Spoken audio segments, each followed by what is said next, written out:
Sine, a 12-year-old girl from the Gaza Strip, finds help and hope here in Georgia after losing her leg in an airstrike. Fox Medical Team's Beth Galvin has her story coming up. Coming up here, this 12-year-old girl has traveled more than 6,000 miles from the Gaza Strip to Georgia. Fox Medical Team's Beth Galvin will show us how she's getting help after losing her leg in an airstrike. And coming up next, she lost her leg in an airstrike when she was just 9 years old. Now this Gaza Strip girl is being fitted for a new artificial leg right here in Georgia. The Fox Medical Team's Beth Galvin has her story right after the break. A 12-year-old girl has traveled more than 6,000 miles from her home in the Gaza Strip to Georgia. She's come all this way by herself to be fitted with a new artificial leg. Now this after an airstrike 3 years ago left her an amputee at the tender age of 9. The Fox Medical Team's Beth Galvin is here now with more on her story. And Sine and Tom talk about a leap of faith. Astal left her family for a city where she knows no one.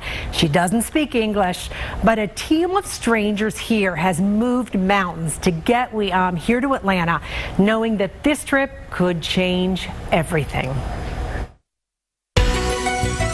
What do you want to play with? Astal may be thousands of miles from her home in the Gaza Strip, but the 12-year-old seems right at home here in Atlanta, drawing pictures with her host family.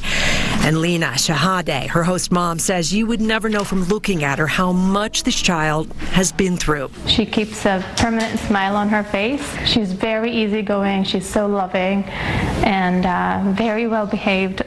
And I'm so lucky to have her in my family. Speaking through a translator, says she remembers the day that changed her life, July 21st, 2014, very clearly. She was 9 years old, running errands with her dad and cousins. My dad had bought a new television set, and we were on our way home. And while I was walking, I was struck by an airstrike, and it was me and my dad and my 4 cousins. The explosion injured Wiam's left leg so severely it had to be amputated, and her right leg was injured too.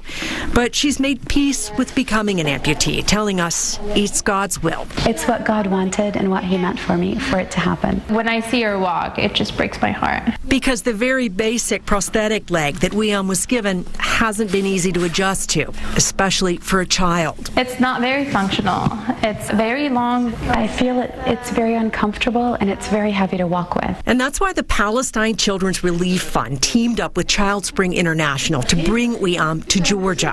Widad Abduhadi Saad, president of the PCRF's Atlanta chapter, says their goal is to help children in places like Gaza, the West Bank, and Lebanon get specialized medical care that they need but cannot get back home. Children everywhere are the same. They just want to live a happy and healthy life, and that's what they deserve. And that's what we focus on, is to try and heal them so that they can live that life. Let's take this sock off. Georgia Prosthetics has volunteered to create a new artificial leg for Wiam at no cost. I'm very happy to be able to put on a prosthetic leg. It's going to change her life, honestly. Like I said, she told me that her cousins and her siblings can go out in the street and play, but she stays in the room because she can't do what they can do.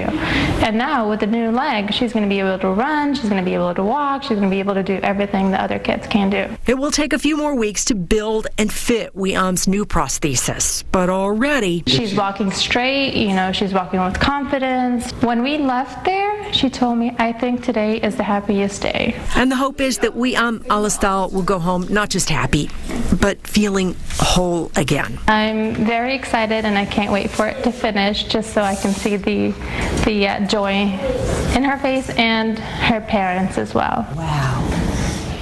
And Wiam will be here for a few more weeks, and that will give her enough time to learn how to use her new leg to the best of her ability.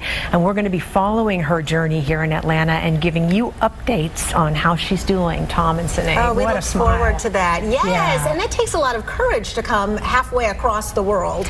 Yeah, and it was really hard because her parents, and her grandfather were not allowed to come. And so it took, she had to come with an escort here. Never been here, doesn't speak the language, but this whole kind of community has formed around her through the fund, and I think that they're really changing her life. And you can see that she's quite comfortable. She has that infectious smile that she's just looks like she's doing great. Yeah, I'm happy for her. Thank you, Beth. Thank you. Thanks.